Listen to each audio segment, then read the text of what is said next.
नमस्कार दोस्तों, मैं हूं आपके साथ एंकर कशिश और आज इस वीडियो में जानेंगे क्रिप्टो की पूरी सच्चाई को। दोस्तों जरा सोचिए, आप एक दिन सुबह उठते हैं, अपना फोन खोलते हैं और स्क्रीन पर लिखा आता है कि कॉन्ग्रेचुलेशंस, आपके अकाउंट में 1 करोड़ रुपए आ गए हैं। आप चौंक जाते हो, दिल तेज धड़कने लग जाता है और आप सोचते हो कि अरे वाह, मैं तो सोया था गरीब और सुबह करोड़पति बन गया। फिर आप गौर करते हैं कि ना ये पैसे बैंक ने भेजे हैं, ना आरबीआई ने, ना सरकार ने, ना किसी दोस्त या रिलेटिव ने।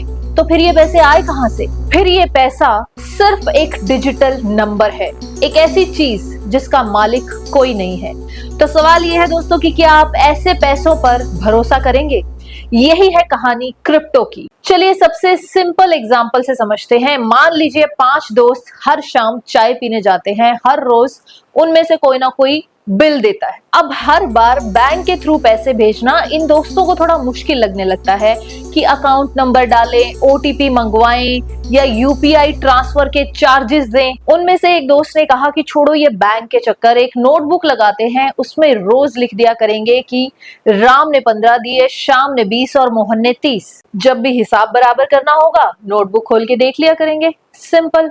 अब सोचिए, ये नोटबुक सिर्फ एक के पास नहीं है बल्कि सबके पास इसकी एक एक कॉपी है। अब इसमें कोई भी एंट्री कर दी गई किसी की भी तरफ से तो उस एंट्री को कोई मिटा नहीं सकता नोटबुक से, लेकिन अगर नोटबुक खो गई या डैमेज हो गई तो ये सारा हिसाब गया पानी में। और यही है ब्लॉकचेन, एक डिजिटल नोटबुक, और उसमें जो एंट्रीज होती हैं वही होती हैं क्रिप्टो ट्रांजैक्शंस। मतलब पैसा चल रहा है बिना किसी बैंक के, बिना सरकार के और बिना गारंटी के, सिर्फ एक दूसरे के भरोसे।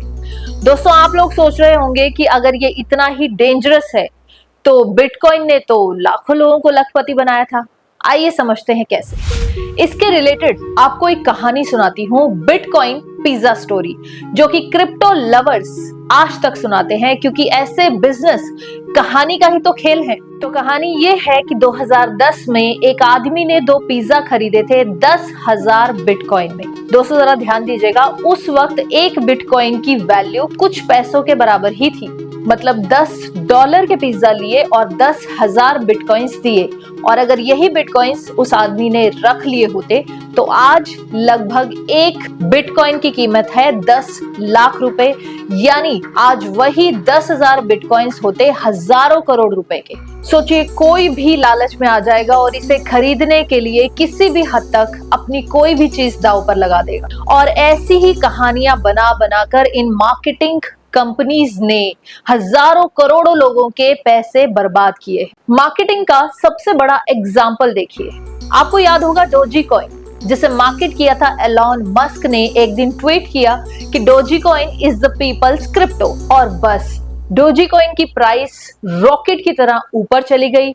लोगों ने मार्केट से उधार उठाया, अपनी सेविंग्स निकाली और बस चल पड़े डोजी कॉइन खरीदने। सबको लगा कि हम भी बिटकॉइन की तरह चवन्नी में डोजी कॉइन लेंगे और कल सुबह करोड़पति बनेंगे। लेकिन जितनी तेजी से इसकी वैल्यू ऊपर गई थी उतनी ही तेजी से डोजी कॉइन की वैल्यू नीचे आ गई। रिजल्ट, लोग सड़क पर आ गए। अगर आपको एक और कॉइन टेरा लूना नाम का याद हो, लोगों ने अपना घर गिरवी रख के इसमें इन्वेस्ट किया और ये कॉइन रातों रात जीरो हो गया। क्रिप्टो ने कुछ लोगों को लखपति जरूर बनाया, पर उससे 1000 गुना ज्यादा लोगों को रोड़पति बनाया।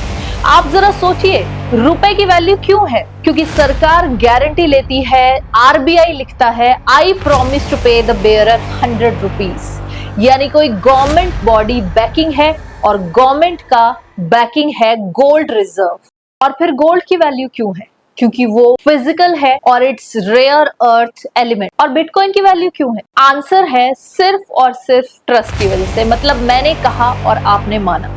मतलब आज अगर लोग मानते हैं कि बिटकॉइन वैल्यूएबल है तो उसकी कीमत हजारों करोड़ रुपए में होगी, और कल अगर लोग ये मानना बंद कर दे तो उसकी कीमत 0 हो जाएगी। और यहाँ कोई बचाने वाला भी नहीं होगा, ना बैंक, ना सरकार, ना आपके दोस्त, क्योंकि बिटकॉइन एक नंबर है और अपना लॉस कवर करने के लिए आप ये नंबर किसको बेचोगे? और सरकार ने तो इसकी कोई गारंटी ली ही नहीं थी। कुछ लोग कहते हैं स्टॉक मार्केट भी तो क्रिप्टो जैसा ही है, बस एक नंबर है, कभी ऊपर ऊपर कभी नीचे, लेकिन जब आप स्टॉक मार्केट में पैसा लगाते हैं उसके पीछे एक कंपनी होती है, एक फिजिकल बिल्डिंग होती है, मतलब लोग उसमें काम कर रहे हैं। कंपनी कम या ज्यादा जो भी उसमें कमा रही है प्रॉफिट, उसमें कुछ लीगल बेस होता है। पर क्रिप्टो सिर्फ एक नंबर है, ना बिल्डिंग, ना फैक्ट्री, ना कोई फिजिकल चीज इसके पीछे है। आप भी पेपर पर 1 लाख रुपए लिखकर ये शुरू कर सकते हैं। बस आपको उस 1 लाख रुपए लिखे पेपर की मार्केटिंग करनी आनी चाहिए। दोस्तों, मेरे कहने का मतलब ये है कि हिस्ट्री गवाह है, जो चीज सिर्फ इंसानों के भरोसे छोड़ी गई वो ज्यादा देर टिकी नहीं। अगर कल को कोई बैंक बंद होने की कगार पर हो तो आरबीआई उसे बचा सकता है, लेकिन अगर क्रिप्टो गिर जाए तो आपको कोई नहीं बचा सकता। दोस्तों, वॉरेन बफेट का नाम तो आप सबने सुना ही होगा, दुनिया के सबसे बड़े समझदार इन्वेस्टर। उनका कहना है crypto is rat poison squared, सबसे बड़ा शहर। लेकिन अगर क्रिप्टो में गवर्नमेंट बैकिंग आ जाए, सरकार क्रिप्टो को इशू करे, तब ये गोल्ड है। आप सोचिए, किसी भी सरकारी बैकिंग में इन्वेस्ट करना स्लो ग्रोथ जरूर हो सकता है, लेकिन आपका पैसा कभी डूबेगा नहीं, क्योंकि जैसा मैंने पहले भी कहा कि अगर सरकार क्रिप्टो को करेंसी के रूप में लाती है तो सरकार ने भी उस ब्लॉकचेन नंबर्ड क्रिप्टो की बैकिंग गोल्ड या किसी और फॉर्म में रखी होगी, और सरकार यहाँ भी इसे लीगल टेंडर बनाकर आई प्रॉमिस टू पे द बैरियर लिखेगी। और मार्केट के जो क्रिप्टो हैं वो या तो एक दाव है या एक लॉटरी। आप लखपति बन सकते हो लेकिन कंगाल भी बन सकते हो। लेकिन सवाल यह है कि क्या आप अपनी पूरी जिंदगी का पैसा, आप अपनी मेहनत का पैसा एक ऐसे दाव पर लगाना चाहते हो जिसका कोई मालिक ही नहीं है? और ऐसी मार्केटिंग करने वाले लोगों से जरा बच के रहिएगा, क्योंकि हर रोज एक नया क्रिप्टो पैदा हो रहा है। जय हिंद।